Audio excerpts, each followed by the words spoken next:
You asked for it, so we sought it out. This is the fitness episode of Birdies Not BS. We teamed up with Kolby Wayne, the Director of Player Performance for the Joey D Sports Academy in Jupiter, Florida. We talk about functionality, dynamic, how to be an athlete, what an athlete's day should look like. Listen up, it's on the way.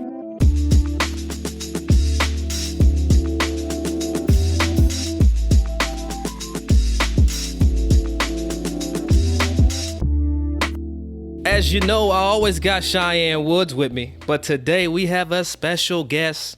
We got my man K. Wayne, a.k.a. Kolby Tullier from Joey D Performance. What's up, Kolby? How we doing? Oh, man, I can't call it, man. I don't know how it is down in Florida right now, but I am itching and scratching trying to get my golf fix. Yeah, definitely. I'm the same way. I mean, I want to just train somebody so bad I can taste it. What's going on, man? Like, how are you getting through this time? I know you're a hands-on trainer with your athletes. What are you doing right now to pass the time? The world's just changing right in front of us. You know, I'm like, where before I would go wake up at 5 a.m. and I'm in the studio till 9, 10 o'clock at night. And it's a different world for me now. So I'm actually waking up 9, 8 and sending out workouts to all my clients, you know, and then just basically doing a lot of FaceTiming. Like I'm becoming like this new virtual trainer. Like it's all changing right in front of us, and there's nothing we can really do about it. So Kolby, you do work with a lot of golfers. How has your programs changed at all with the unknowing schedule that's coming up? I know PGA, LPGA, they've announced a projected schedule, but with events, we're not really sure when we'll get started. How are your athletes having to adjust their training programs because of that? Yeah, I mean, it's been wild, right? Because, I mean, right now we would be like in mid-season form, like, you know, kind of like building on what we build from the off season and just kind of maintaining what we was able to create there. If there was a swing change, a lot of these guys were going through in the off season or trying to change some specific things from a body composition standpoint. When we're in more tournament mode, so a lot of those goals may change for you, the player. So as a trainer, we've got to adapt to that. And what it really did was just kind of threw everybody for a loop. You went from preparing for tournaments week after week, maybe focusing on we're always trying to focus on getting stronger. We're always trying to create more speed. We always want you to continue to be dynamic and be a better athlete. But for you guys, the road is what's changing. So, I mean, you know, I had all my guys and girls that were in front of me now with the unknown. But we were in the gym. It's changed so much. So now I'm having, like, if I was making a workout, like with Jessica, I was sending Jessica Corda a program today and Azahara Munoz, like, we're basically building programs based on what you have at home that's available to you. So as a trainer, we've got to adapt the whole game. We got to change pretty much everything that we had from a programming standpoint to modify what you have access to. You said you are from Louisiana. You're now in the Jupiter area. Mm-hmm. How did you get involved so much with golfers and training golfers specifically? I see you're on your Instagram all the time, Jessica, and you've trained Harold and Lexi Thompson and J. Marie Green. How did you get involved in the golf world so heavy? Yeah, I mean, it was kind of crazy. Like I had my studio in Louisiana, and I had a lot of junior golfers. And then I always worked with my junior golfers. I had a bunch of high school athletes and stuff that played golf and had some success with that. And then I started tapping into getting some collegiate golfers from LSU. And then my first golfer was John Peterson. And I started working with him, and he came in, I think, third at the U.S. Open, and we made it to the Masters like the following year. So once I got him there, it kind of like, you know how golfers are, it's kind of like, it's a small community. So I guess with the success I had with him, and then from him I wound up getting Andrew Loop, and then I got Smiley Kaufman. And within a year and a half, I had all three of those guys on the PGA Tour. And then from there, it just kind of snowballed. And then it's word of mouth, and it's just how you grow your business, I guess. Success breeds success. So, okay, Wayne, how was that? Because I can imagine, you know, when you're working with a junior player, you've got parents, you've got swing coaches, and you've got all these kind of secondary and tertiary personalities and people around a junior golfer. And that's amplified when you get to the tour. I mean, you've got nutritionalists, swing coaches, performance coaches, mental wellness coaches. How do you fit into the mix with your players, with all these freaking people? For me, like, I just want it to be about the player. And I think what I've been able to do for a substantial period of time is make sure it's about the player and it's not about me, and it's not about me trying to push things on other people. And, I just kind of stay in my lane and just kind of communicate. It's all about communication. If a swing coach, if I'm working with a player and they're trying to work, if the coach is saying, man, I'm really trying to get him deeper into his right side, well, I know from a kinetic standpoint and from a neuromuscular standpoint that that's physical. And if you can work as a team and communicate as a team, then the success is gonna happen, because it's all part of the process. That's awesome. What would you say is the favorite part of your job and what you do, training with athletes, training with juniors, and seeing the progression? I mean, man, it's really everything. I mean, I absolutely love it. And I'm just as immersed in the process as you would be. Like, so when I take an athlete and I break them down, and I'm obsessed with human movement. I'm obsessed with making you a better athlete, making anyone a better athlete. So the beauty of the programming is that you can take a junior and have success, and that same programming can make an elite athlete even better. I tell people all the time, like, that club doesn't move till you pick it up.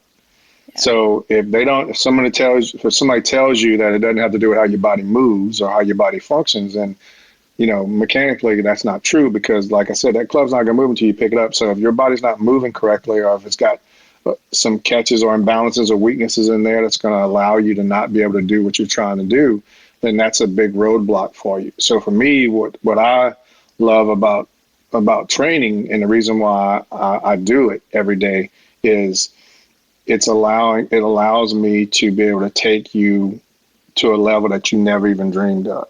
That's the one thing with golf too. My coach and I talk about it all the time. You can be strong, you can have the strength and do all the work in the gym, but once you get to the golf course, are you able to translate that into the golf swing and actually use it the most efficient way? Because it is two separate entities that you have to merge together and be able to create that swing and use what you've worked on for so long.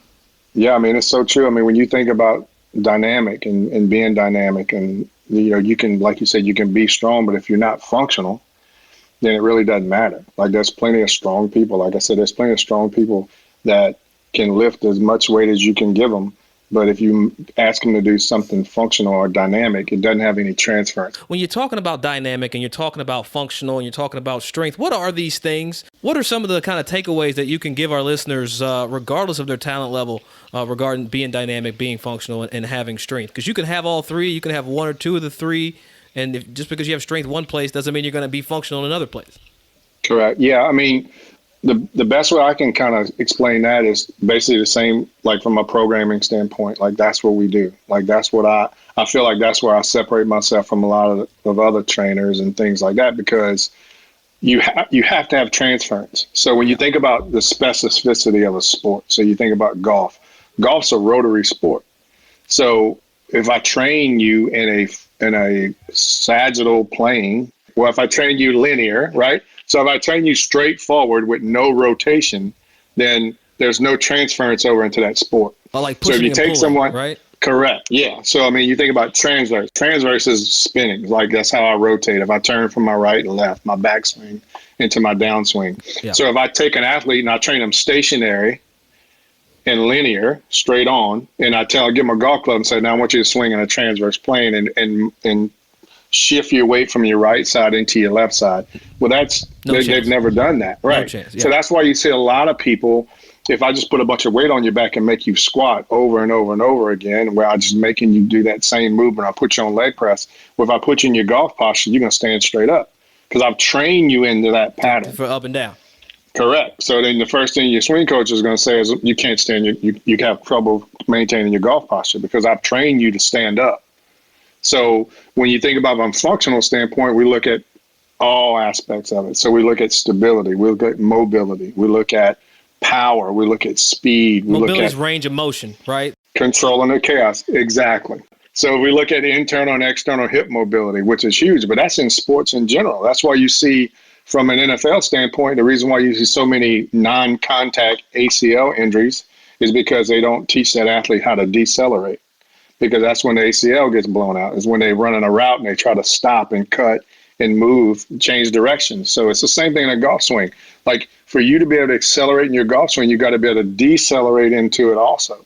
So there's no acceleration without deceleration. And that's where we get into the functional side. So functional to me is that I can put you in a chair and make you do shoulder presses. Well, when you're sitting in that chair, nothing's engaged in your body except your shoulders.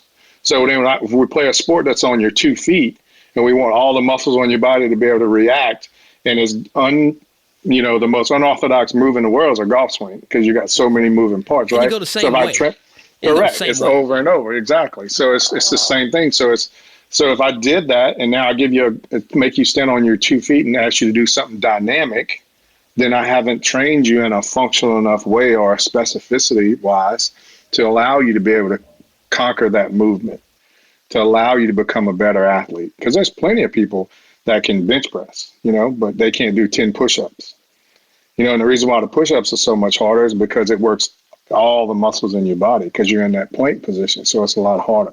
So I'll have you do, instead of the presses I was telling you about before, I'll have you on one leg doing it.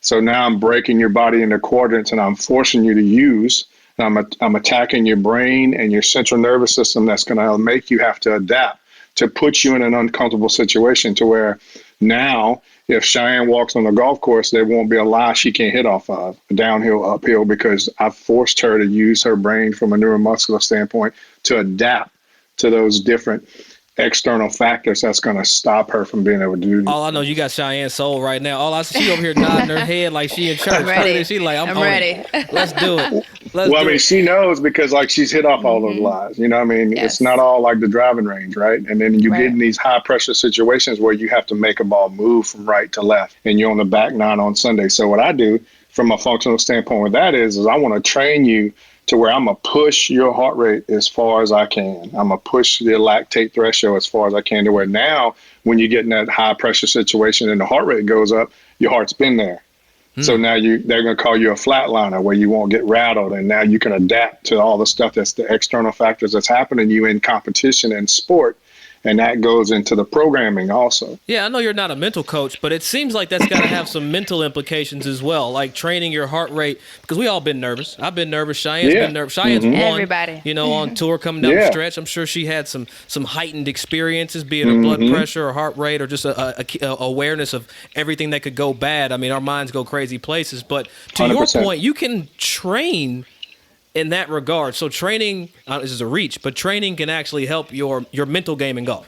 Absolutely. 100%. Like if I take you in the gym and the first day I'm making you do all these different things and you just can't do it. But that's okay, because that's the process. That's me getting you to buy into this process, because if you buy into this process and you trust it and you do the work, then we always say the results are going to happen. The season favors the prepared, because you're willing to do the things that the other people aren't willing to do. And that's what's going to separate you from everybody else. Well, how are you motivating those people that let me tell you something, working out ain't easy. And I don't know about how Cheyenne's workout regimen is, but there's got to be some guys that come in there and gals that don't want to be in the gym at all. Yeah. Because I know you in there early with the chickens. And that's usually your best workout, the ones you don't want to do. And once you push yourself through it, that's about adversity. That's facing it head on. That's attacking it. So we're going to attack it and we're going to beat it. And once you do that, it's like anything else. If you're doing those things in the beginning, that's hard for you. And then now we're 3 weeks into it. Now all of a sudden the things that were so hard are so easy now. And you feel that. And then you know that. So consciously, subconsciously, you're getting better. So that's separating you from everybody else. It's like I tell people all the time, there's people that will spend 7 hours on the range trying to hit a draw, but they won't spend 25 minutes on their body. And if you spend the 25 minutes on your body, then you're going to be able to hit that draw a lot easier. And that speaks to the average golfer, right? The average golfer in Cheyenne, you've seen them in pro-ams. They go out, like you said, they hit the same shot over and over. The draw's sexy. Yep. I don't know what all these people are doing, but they won't spend the time. What can a person gain, Cole, from actually taking the 20 minutes or the 15 minutes per whatever kind of workout you'd suggest? What could a person gain in their golf game?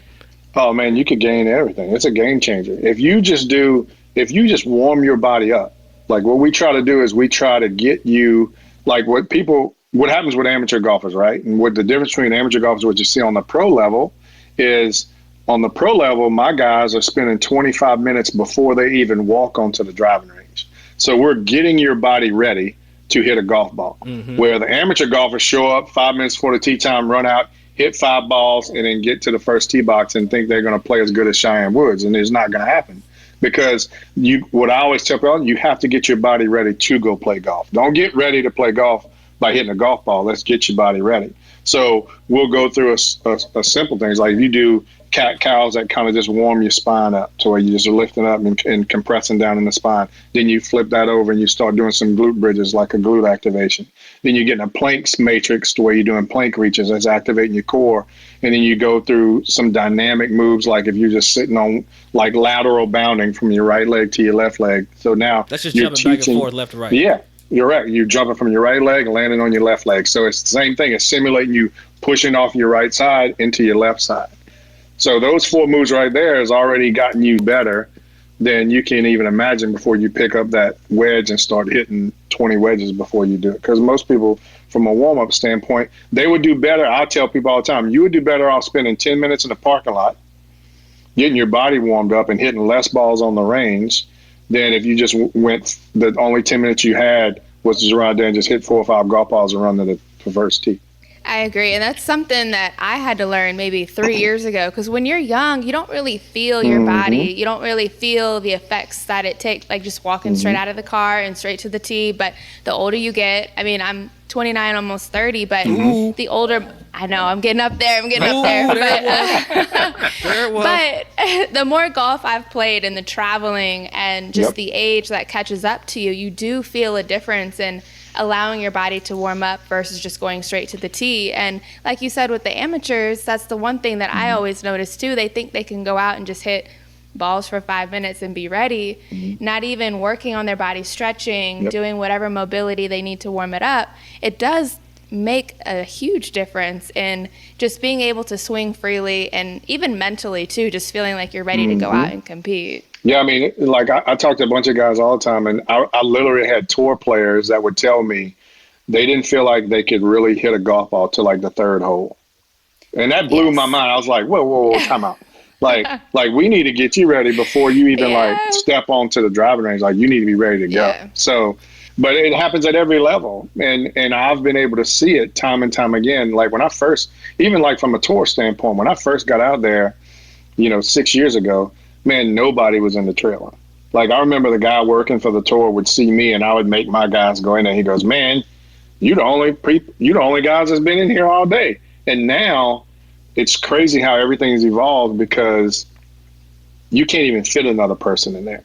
Cheyenne, when you get to the golf course or you have a tournament round or it's the first round and it's the day before, what kind of things are you doing from, just a planning perspective to get ready, to get activated? I'm using Kolby's words, activated to get ready to get to the golf course and be your best golfer. So for me, to actually hit balls and warm up golf-wise, I take about an hour and 15 minutes. But before that, I would say the last 2 seasons, I've finally introduced a consistent routine before I actually get to the golf course of warming my body up, whether that's on the treadmill or on the bike for 5-10 minutes, doing my mobility, my stretches, activating. I have a little bit of a routine. I can go longer or shorter depending on, just being able to adjust and adapt to the time of that day. But definitely a routine of just head to toe working on what I know my body needs and how I need to feel in order to get out and play. So I have tools, I have routines. I roll out on my little foam roller. I've got a lacrosse ball that I travel with. I have bands. And those are things that are easy for anybody to have on them. A lacrosse ball you can just throw in your backpack. Bands are super light. You can buy anywhere on Amazon, Walmart. But they're easy for your average amateur, your professional, and it's something that everybody needs, in order to get ready to play golf and have your body feel ready to go. Getting the body ready to go, Shy, is something that I always kind of struggle with. But it was more so on like the night before or what I'm supposed to do when I wake up. Kolby, to that point, like when a player wakes up, what do you advise them to do to kind of get activated for their day? What are some of the first steps that athletes from all sports should do before they get their day started? Yeah, I think you should start the day off with your mobility. I think everything needs to have a purpose. So in the beginning of the day, I would go through some mobility and movement prep is what we call it. So I would probably do anywhere between 8 to 10 exercises and probably do 2 to 3 rounds of that. And that's just movement prep. So what I mean by that is, balance. Like we go into, like I said, we're warming up the spine, we're activating the glutes, we're doing some thoracic mobility, like some open books or some T-spine rotations, doing some plank reaches, doing some type of reach throughs, and then we get into the bands where we're doing single leg abduction, probably doing some lateral band walks, and finish it up like with some lateral bounding, and then they would go to the golf course. And then after they would play their round of golf, if it was a workout day, then they would actually do an hour of their golf conditioning. So they would go in there and we break it into a hybrid to where we pick a pushing exercise, a pulling exercise, a rotary exercise, and a lower body exercise. And then we would break that up into 3 sections, and they would do 4 exercises in 3 different hybrids, and that would be their functional training for that day. About it. And then at the end of the night, they would finish the night with some foam rolling, some kind of like some active release type stuff where you're actually doing some more active isolated stretching where you're using the bands and using like a stretching rope, a foam roller, Theraguns. I mean, anything like that would be perfect. Now I feel cool now. I got all of that. I don't know when the last time I used it was, but I got it all. So, the big thing is what we try to tell people all the time too is like, I want you to treat your body just as like you would treat your short game. Or just like you would treat a normal practice session. Like you have to put that same amount of time in your body, not as much, because I'm just asking you to do, even if it's 30 minutes a day, it's going to change. Like it'll change your life being able to move. And what it does, it goes back to what you said before from a mental standpoint too. If you want to free your mind up, if you free your body up first, your mind will follow. I mean, it's just what it is. Because you feel better and you feel stronger. And I've got guys right now that's on tour where we're putting 4 and 5 miles an hour on their club head speed, and they're walking around like they found like the fountain of youth. They did find the fountain of youth because ain't nobody getting younger out there.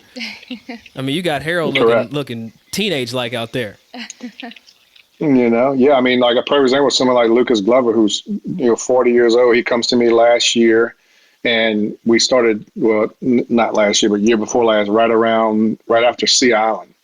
And he's getting to be 40 years old and like he wants to still compete. He wants to do something. So like I walk out, go meet him at Bears Club with his swing coach, Tony Ruggiero, and I was watching him hit 4 or 5 balls. I was like, man, shout out to the deuce sweeper. And I just walked off. And he was just like, I can't. He goes, what are we going to do? I'm like, don't worry about it. I got it. So he shows up the next day and I said, man, we got to get you stronger. We got to get you more mobile. We got to get you into your right side better.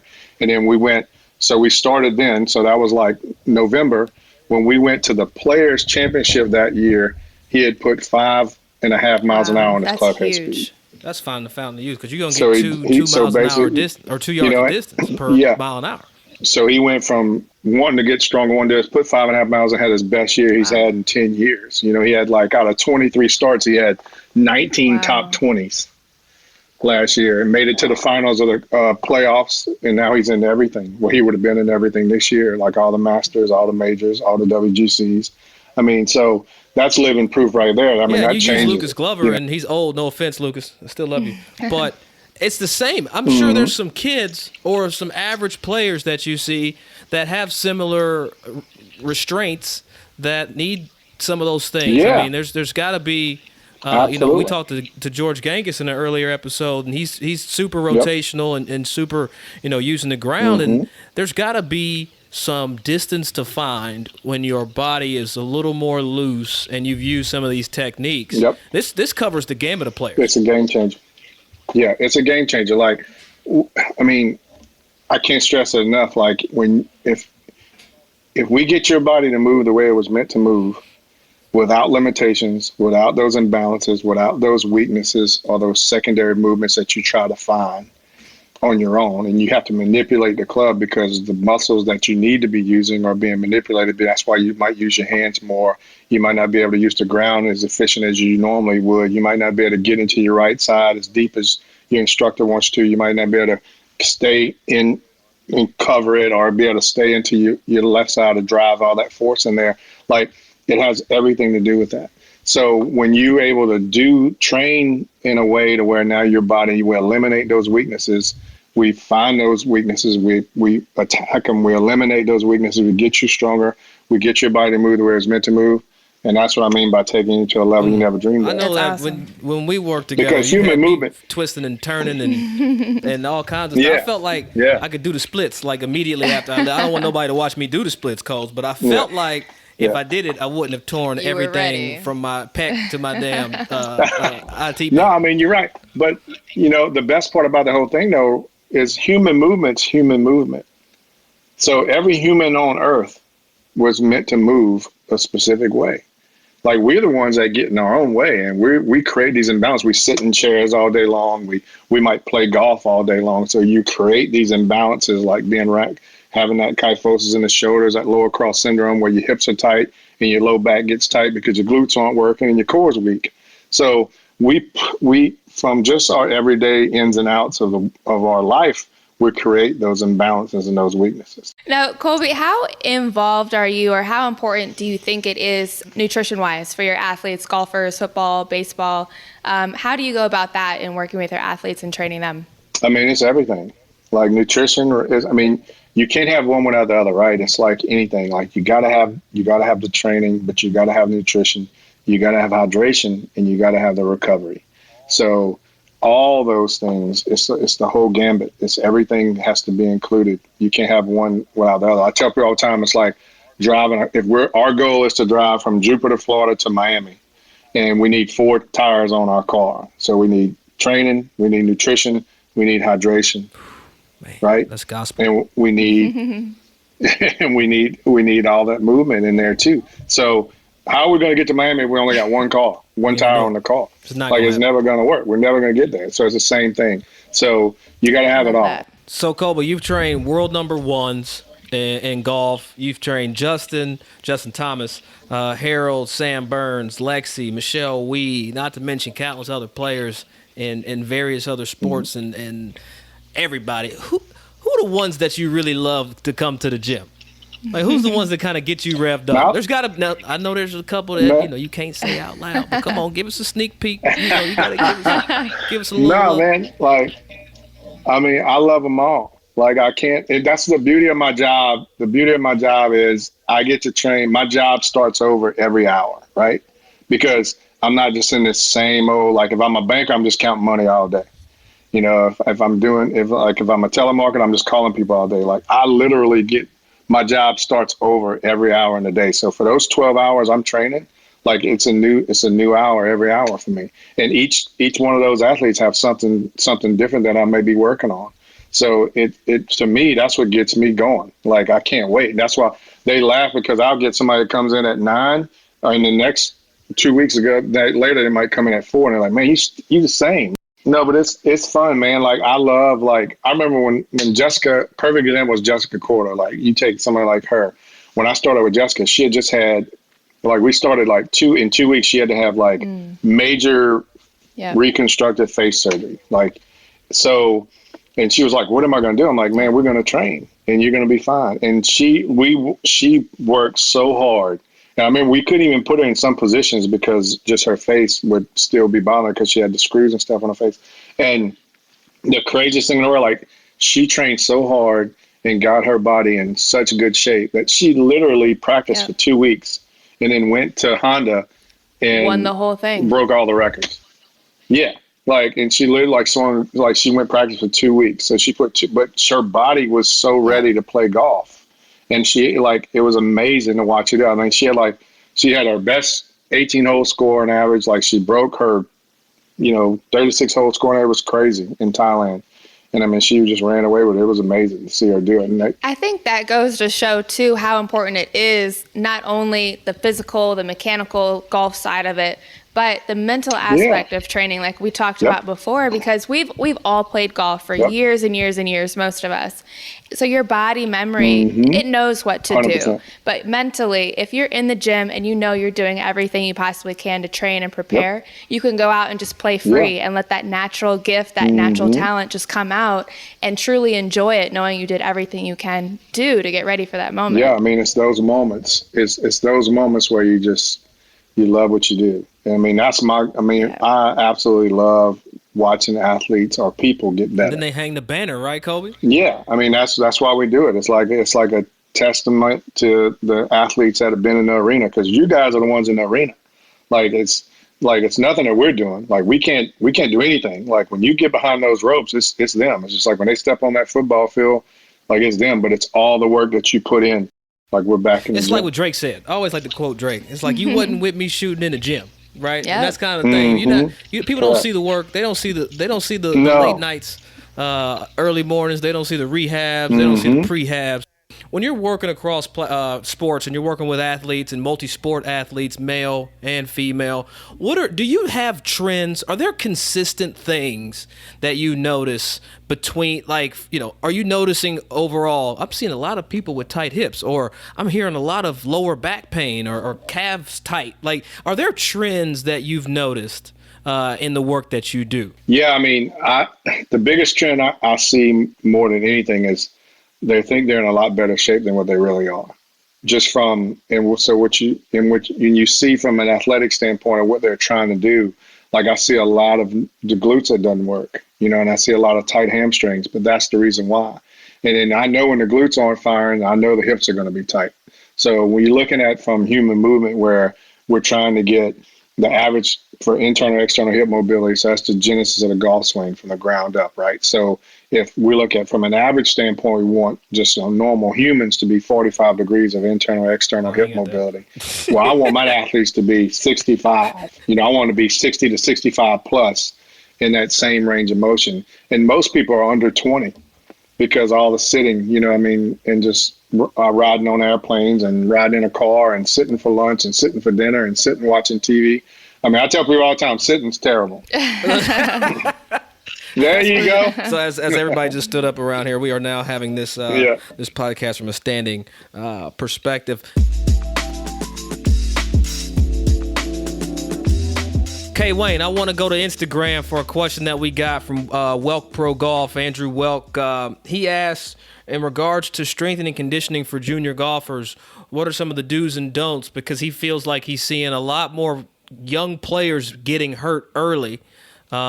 What is your response to that, and what do you advise younger players to do to stay in shape? Yeah, I mean, that's a great question. And the big thing is what we try to preach more than anything is before you get into a heavy load from a loading phase, you got to make sure you can do the basics. So if you can't squat without weight, then I'm not going to let you squat with weight. And if you can't balance on one leg, or you can't balance on your left leg, or you can't balance on your right leg, then we're not going to spine load you either. And if you can't hold a plank for 30 seconds or a minute, I'm not going to spine load you, because that's just precursoring me into injury. And that's what happens. For so long, we are in this whole lift it till you get it world, right? So like when we started a high school program, anybody played high school sports, they just throw a bunch of us in the gym and just say, lift this weight. And nobody's really paying attention to what's going on. So for us, we just pick the weight up, and nobody's thinking about our form and if our knees are caving in or if our back is in too much extension and different things like that. So for me, like, we got to understand the basics first. Like, get those athletes, like, can you jump and land correctly? Wow. Can you run? Can you run correctly? Basics. Yeah, the basics. So, I mean, you'd be amazed how many older adults that I'll get in the gym and I'm like, you know what? Like, step on that box and just jump off that box. And they'll land and they're so stiff and you can hear them land. Their feet land so hard. There's no dynamic. There's nothing in there. Like, they really don't know from a neuromuscular standpoint how to absorb that force through the ground. So that's just a precursor into, like, if we move into a sport to where they're going to do the same thing. Is that something you can self-evaluate? Yeah. Like, can you, like, just, absolutely. like you said, can you just jump? Like, I mean, am I going to film myself jump up and down or bounce back and forth? Or, like, how do I know I need help from a training and or physical perspective? When I'm hurt? A perfect thing is like, no, I think we can do a couple things. Like we can test ourselves by if you just stand on one leg and try to hold your balance with your eyes closed and see how long you can do that. For my elite athletes, I want you to be able to do that for a minute. You should be able to do a minute on your right leg, a minute on your left leg. If I put you in a plank, you should be able to hold a plank position for at least a minute. If I make you do a push-up test, I want you to do at least 20 push-ups before failure. I mean, so those are all strength component tests that I can give you before I move you into the more of a weight-bearing exercise and regimen that we can put you in. And it does sound so simple of learning how to actually run, how to actually jump, how to be an athlete, which we all think we naturally can do, but that really is the foundation of then building the strength and being able to move. Because I know in this last year, I ran track in high school, I ran track when I was young, but I had to retrain myself of how to properly sprint and run and use my hip flexors and my legs and how to use the ground. Mm-hmm. And it does translate to golf and just feeling athletic and being able to use your body the most efficient way. So it sounds simple, but you do definitely need it at every age and every level to be able to build and continue to progress. Mm-hmm. Absolutely. So, I mean, we use like in a gym setting, like you'll see a lot of the stuff that I do, like on Instagram and stuff. I do a lot of unstable surface training. And I get a lot of people commenting in the threads like, oh, why are you doing that? Like, we're like, golf's not played on unstable surface. And I was like, well, have you ever hit a golf ball in a bunker? Or have you ever hit a golf ball after a 3.5 hour rain delay? Like that ground moves. Mm-hmm. So it's not about, and of course we know the turf usually doesn't move, but it's all about those external factors I was talking to you about before.